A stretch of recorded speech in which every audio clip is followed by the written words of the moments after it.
Hello students, पिछली video में हमने बीएससी फर्स्ट सेमेस्टर में हमने आपको हुक्स लॉ के बारे में डिस्कस किया था तथा जो हमारे मॉडुलस ऑफ रिजिडिटी होती है वह 3 प्रकार की होती हैं।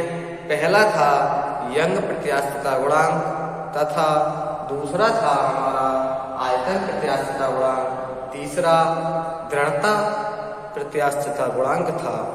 इन तीनों के बारे में डिस्कस किया था, जिसे हम बाई से, ईटा से तथा के से डिनोट करते हैं। हमारा नया टॉपिक है पॉइजन रेशो। पॉइजन रेशो को पॉइसन अनुपात कहते हैं। यह क्या होता है? जैसे हम कोई तार है, हमारा तार को हम दोनों तरफ से खींचते हैं। जब तार खींचने पर तार की लंबाई तो बढ़ जाती है, लेकिन जो उसकी चौड़ाई होती है वह बढ़ने के बदले चौड़ाई घट जाती है। तो जो चौड़ाई घटती है तब उसे ही हम पॉइसन अनुपात कहते हैं। तब देखते हैं क्या होता है। जब किसी तार पर उसकी लंबाई की दिशा में बल लगाने पर लंबाई बढ़ती है तो उसकी लंबवत दिशा में चौड़ाई कम हो जाती है। तब जो बल लगाने की दिशा में लंबवत परिमाप के परिवर्तन और प्रारंभिक परिमाप के अनुपात को हम अनुप्रस्थ विकृति कहते हैं। हमने आपको बताया था कि विकृति क्या होती है? एक प्रकार का परिवर्तन या चेंजिंग होती है। तो इसमें क्या बताया? अनुप्रस्थ विकृति में जो लंबवत परिमाप में परिवर्तन होता है तथा जो प्रारंभिक परिमाप होता है, उन दोनों का अनुपात क्या कहलाता है? हमारा अनुप्रस्थ विकृति। तथा हमने जो बताया था आपको अनुदैर्घ्य विकृति के बारे में। अनुदैर्घ्य विकृति में क्या था? किस चीज में चेंजिंग था? उसमें हमारा लंबाई में परिवर्तन था। लंबाई में परिवर्तन का मतलब जो अनुप्रस्थ अनुदैर्घ्य विकृति थी हमारी, अनुदैर्घ्य विकृति में लंबाई में परिवर्तन बटे प्रारंभिक लंबाई, तब जो हमारा था अनुदैर्घ्य विकृति था। तो पॉइसन रेशो की जो डेफिनेशन आएगी वह डेफिनेशन इस प्रकार है कि प्रत्यास्थता की सीमा के अंदर अनुप्रस्थ विकृति अनुदैर्घ्य विकृति के अनुक्रमानुपाती होती है। क्या होती है? जो प्रत्यास्थता की सीमा है उसके अंदर अनुदैर्घ्य विकृति तथा अनुप्रस्थ विकृति वह एक अनुक्रमानुपाती होती है। अर्थात जो इसका मतलब है कि वस्तु के पदार्थ के लिए जो अनुप्रस्थ तथा अनुदैर्घ्य विकृति होगी, उन दोनों का अनुपात क्या होता है? उन दोनों का अनुपात कांस्टेंट होता है। उन दोनों का अनुपात स्थिरांक होता है या कांस्टेंट होता है। उसी अनुपात को, जो अनुपात है दोनों का, अनुदैर्घ्य विकृति का या तथा अनुप्रस्थ विकृति का, जो कांस्टेंट होता है, इसे कांस्टेंट को हम पॉइसन अनुपात कहते हैं। इसे हम सिग्मा से डिनोट करते हैं। सिग्मा इक्वल टू जो होता है वह पॉइसन रेशो होता है। Poisson ratio sigma equal to beta upon alpha. तो यहाँ पर जो है हमारा बीटा क्या होगा? बीटा होगा हमारा अनुप्रस्थ विकृति, जो बीटा है अनुप्रस्थ विकृति, तथा जो अल्फा होगा हमारा अनुदैर्घ्य विकृति होगा। बीटा अपॉन अल्फा अनुप्रस्थ विकृति तथा अपॉन अनुदैर्घ्य विकृति, इन दोनों के अनुपात को हम पॉइसन अनुपात कहते हैं, पॉइसन अनुपात कहते हैं। इसे अब हमारे जो हमने निकाले थे बाई जो यंग प्रत्यास्थता गुणांक था हमारा, के जो आयता प्रत्यास्थता गुणांक था, तथा ईटा था वह हमारा दृढ़ता प्रत्यास्थता गुणांक था, और चौथा ये हमारा हो गया सिग्मा, यह पॉइसन रेशो। इन चारों में क्या संबंध होता है, इन चारों के बीच संबंध हम आपको बताएंगे। हम जानते हैं कि प्रत्यास्थता गुणांकों में संबंध होता है वह प्रत्यास्थता स्थिरांक बाई के सिग्मा तथा बीटा जो होते हैं एक दूसरे से संबंधित होते हैं, तब जो बाई के तथा सिग्मा में जो संबंध होगा वह इस प्रकार होगा।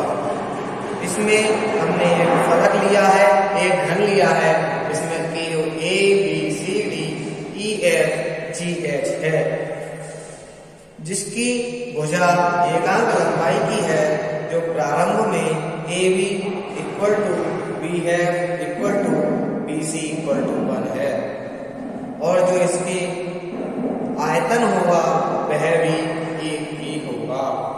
तब जब बल की दिशा में एकांक तनाव करेंगे, इसके कारण जो लंबाई में वृद्धि होगी वह अल्फा होगी। तब AB, BF और BC के किनारों में खिंचाव के कारण जो वृद्धि होगी वह F अल्फा की होगी। तब यदि बीटा एकांक टेंशन के कारण एकांक लंबाई में जो संकुचन बल की लंबवत दिशा में AB, BF तथा BC में जो संकुचन होगा F बीटा होगा, तब जो इनके तनाव के प्रतिबलों के कारण F बीटा तथा F बीटा वह इसमें घटेंगे, तथा जो F अल्फा होगा वह इसमें जुड़ेगा।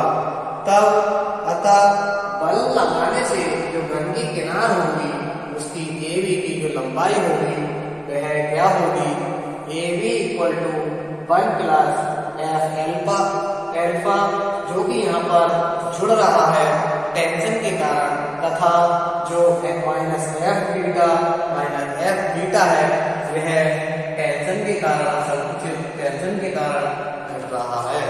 तब हम इस प्रकार लिख सकते हैं, F यहाँ से कॉमन लिया, F अल्फा माइनस 2 बीटा।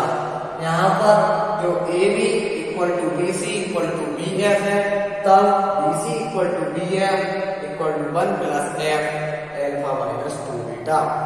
हमने यहाँ पर जो घन का अंतिम आयतन होगा, आयतन का फॉर्मूला क्या होता है, लंबाई गुणा चौड़ाई गुणा ऊंचाई। तब AB into BF into BC, इसका जो है 3 बार क्यूब कर लिया। तब इसका जो फॉर्मूला खोला हमने बाइनोमियल थ्योरम से, तब 1 plus 3F alpha minus 2 beta, जो इसकी आगे की टर्म थी वह हमने जो अल्फा और बीटा की अधिक घातों वाली संख्याओं को अन्य राशियों की तुलना में हमने नगण्य मान लिया। जब हमने नगण्य मानने पर हमने उनकी जो वैल्यू है वह छोड़ दी, इसीलिए हमने ये वाले क्वेश्चन लिख लिया। अब जो आयतन में जो परिवर्तन होता है इक्वल टू अंतिम आयतन माइनस प्रारंभिक आयतन होता है, तो हमने जो अंतिम आयतन और प्रारंभिक आयतन इसको लिखा 1 plus 3F alpha minus 2 beta minus 1 equal to, हमने इस वाले 1 से 1 कैंसिल हो गया, तब हमारे पास 3F अल्फा माइनस 2 बीटा बचा। अब हम जानते हैं जो आयतन विकृति होती है हमारी आयतन विकृति, तो हम जानते हैं कि हमारी जो आयतन विकृति होती है, आयतन विकृति का जो फॉर्मूला होता है वह आयतन में परिवर्तन बटे जो होता है प्रारंभिक आयतन, जो पहली अवस्था में आयतन होता है उन दोनों का अनुपात होता है।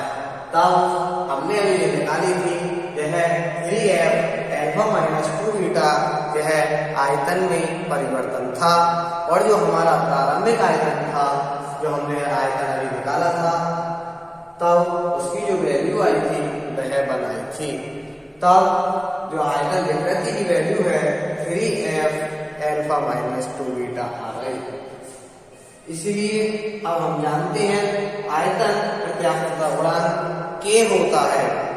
इसका जो फॉर्मूला होता है K इक्वल टू अभिलंब प्रतिबल बटे आयतन विकृति। तब जो अभिलंब प्रतिबल है वह F है हमारा, और जो आयतन विकृति अभी हमने निकाली 3f अल्फा माइनस 2 बीटा है। हमने दोनों की वैल्यू यहाँ पर लिखी, तब f से f कैंसिल हो गया। उसके बाद 1/3 अल्फा माइनस 2 बीटा आ गया। तब हमने यहाँ पर क्या करा, अल्फा को बाहर कॉमन ले लिया। जब यहाँ से अल्फा को कॉमन लेंगे हम, तब 1/3 अल्फा, यहाँ पर हमारा ब्रैकेट में 1 माइनस, इसमें से अगर हम अल्फा कॉमन लेंगे तब अल्फा हमारे यहाँ पर अपॉन में आ जाएगा 1 minus 2 beta upon alpha equal to जो हमारी K की वैल्यू आएगी। K हमारा क्या होता है, आयतन प्रत्यास्थता गुणांक होता है। इसकी जो वैल्यू है 1 अपॉन अल्फा, जो हमारे अल्फा है हम इसमें ऊपर ही 1 upon alpha upon 3 1 minus 2 beta upon alpha ऐसे लिख लेंगे। यह हमारी K की वैल्यू आ गई। अब हम जानते हैं परंतु अल्फा प्रति एकांक तनाव पर प्रति लंबाई में वृद्धि का मान है। तब स्पष्ट है जो हमारा प्रतिबल होगा वह प्रतिबल की वैल्यू होगी 1 होगी। तब रेखीय विकृति है, लीनियर जो स्ट्रेस है वह अल्फा अपॉन 1 होगी। तब y इक्वल टू प्रतिबल अपॉन विकृति, जो हमारा प्रतिबल है 1 है, जो विकृति है हमारी अल्फा है। तब y equal to 1 upon alpha. अब हम जानते हैं जो हमारा पॉइसन रेशो था, जो अभी हमने थोड़ी देर पहले बताया, sigma equal to beta upon alpha था। इसमें हमने y की वैल्यू हमने निकाली 1 अपॉन अल्फा, तथा ये हम जानते हैं Poisson ratio sigma equal to beta upon alpha. हमने सिग्मा तथा y की वैल्यू इस वाले K में, K आयतन प्रत्यास्थता गुणांक है, इसकी वैल्यू हमारी ये निकल कर आई थी, इसमें पुट की। जब इसमें पुट करेंगे तब जब 1 अपॉन अल्फा है, 1 अपॉन अल्फा की वैल्यू y है, तब हमने यहाँ पर y लिख दिया upon 3 1 minus 2 beta upon alpha. Beta upon alpha क्या होता है, सिग्मा, जिसे हम पॉइसन अनुपात कहते हैं। 2 सिग्मा यहाँ लिख लिया। तब यह हमारा relation K equal to y upon 3 1 minus 2 sigma आ गया। यह हमारा आयतन प्रत्यास्थता गुणांक तथा यंग प्रत्यास्थता गुणांक तथा पॉइसन अनुपात के बीच संबंध है, और बाकी जो संबंध है वो हम आपको कल बताएंगे।